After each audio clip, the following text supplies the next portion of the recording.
Good afternoon, everybody. Welcome to day 3 of Winevent 2023. I almost tripped up there and said 2022. Winevent 2023. I am your hostess with the mostest, Rachel, once again here for a lovely glass of wine with you fine people. I just got back from lunch with my friend Amanda, where we had a thing called sushi burritos, which apparently is a thing that exists now, and this magic must be spread as far and wide as humanly possible. Do yourself a favor and try one. It was delightful. Let's have some wine. And I actually think that what I'm going to do, I thought about it yesterday, I'm going to wait until I've tasted the wine to scratch this, because I want to see if what I get from it is what they say I should be getting, or if I'm like way off. So let's see what's in the box for day number 3.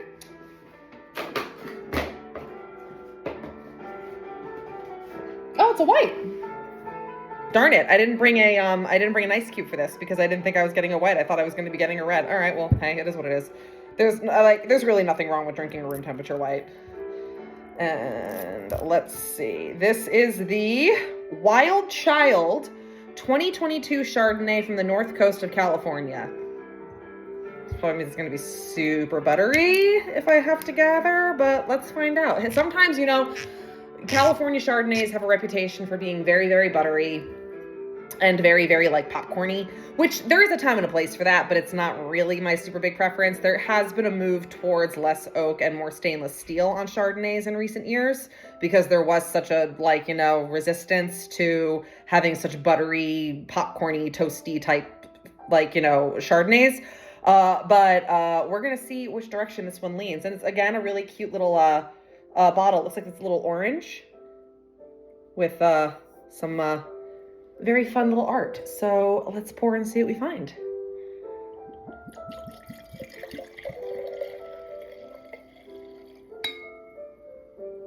All right, well, it's a nice straw color, which is very lovely. It definitely doesn't look like a syrupy honey type situation, so maybe that means we won't have a kind of cloying feeling to it. Let's go ahead and sniff. It's going to be popcorn. I can tell right now. Just based off the nose, I can tell it's oaked. Like, significantly oaked. Oh, yeah. That's going to be some popcorn. Okay. So, yes, it's extremely buttery on the nose. They obviously went hard with the oak in this, which kind of gives you like a vanilla type flavor and translates to sort of like a buttered toast type of aroma when it comes to Chardonnays from California. Fruit, I'm getting definitely some lemon, definitely some peach stone fruit. I don't know.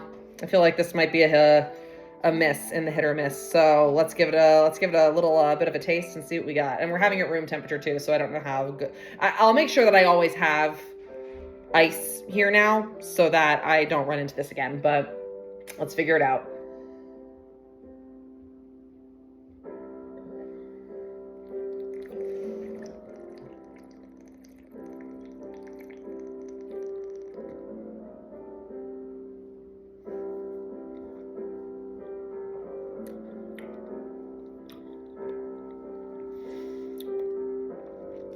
It is definitely a California Chardonnay. Oh, yeah. Wow. Okay. So, in my mouth, the oakiness and the butter is there, but it's balanced out actually by being far crisper and drier and a little bit more fruity than I was anticipating. Holy crap. But the finish on this thing is the length of a marathon. I mean, it's been close to 30 seconds since I put this in my mouth. Literally, you know what I'm tasting right now? It tastes like I'm sucking on a Werther's butterscotch right now. Like, it's still on my tongue. We're going on 45 seconds, close to a minute now. It is still on my tongue like there's a Werther's butterscotch on my tongue. And it's only now starting to finally fade. That finish is insane. The butteriness of it really kicks in after the fact. Like when it's in your mouth, you get the butteriness and the oakiness, but it isn't super pronounced and really profound until after you swallow.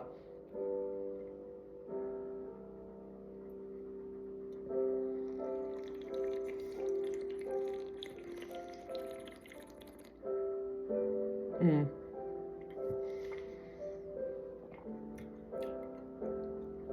I actually have to say I'm more pleasantly surprised with this than I thought I was going to be. In the mouth, it's really balanced. It doesn't taste nearly as buttery when it's actively in your mouth as you think it's going to. There's a real crispness and an acidity to it that offsets that a lot and actually makes this pretty pleasant and kind of middle of the road. However, the butter absolutely like smacks you in the face when you're done drinking it. Like, again, now I have like a Werther's butterscotch on my tongue, which I don't know how I feel about it. I mean, it's not unpleasant. I've actually never really had this experience before where something has lingered that long, like the butteriness has lingered that long. And it's kind of like a nice way to kind of get all flavors together. I mean, you could do worse than this, right?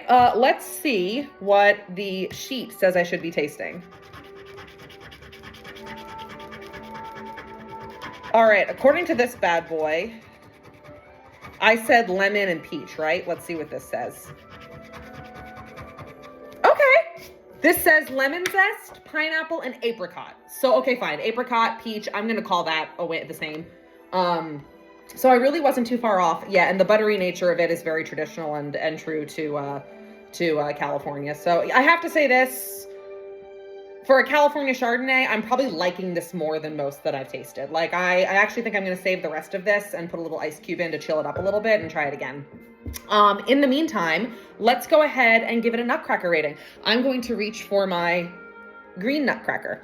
All right, how many nutcrackers for this, what is it called? Wild Child North Coast Chardonnay. I'm pleasantly surprised by this. And I'm somebody who's pretty morally opposed to buttery Chardonnays. In very generally speaking, it's not like I won't drink them ever, ever, ever, but I will never, ever go out and buy one or ask for one or order one if there's another option. And this one actually really nails a nice middle of the road, not too heavy in either direction. I mean, and I'm actually kind of not hating that the really buttery nature of it is only after the fact on your tongue. It doesn't ruin the flavor in the palate for you, but it allows you to enjoy like a sweetness that's traditional to this type of Chardonnay, while still remaining not cloying, not syrupy, not, completely like you're just biting into a piece of buttered toast and like fruits trying to fight you to like come through to the surface through that. So, I'm gonna give this a 6. Because I'm pleasantly surprised. This is a better performing Chardonnay than I would have gathered, especially from California. I did not expect to like it as much as I did. And I think it holds its own, and it's got a lot of complexity and some good stuff. I would have this with some white sole, garlic and butter sole, with linguine, or scallops with garlic and butter, and maybe a baked potato or some sort of starchy vegetable would be beautiful with this. So we're gonna say 6 nutcrackers for the Wild Child Chardonnay. One more view of the bottle there. I'm gonna go pop an ice cube in this bad boy and see how it tastes. Or actually, I'm just gonna shove it in the freezer for a little bit, make it even better. Shove it in the freezer for a little bit, and I'll make sure that I have, a chilling option available for me going forward, because apparently they are gonna not be as red and white back and forth as I thought. 6 nutcrackers. I will go ahead and finish this off. I will see you all back here tomorrow for day 4. And until we drink again, cheers.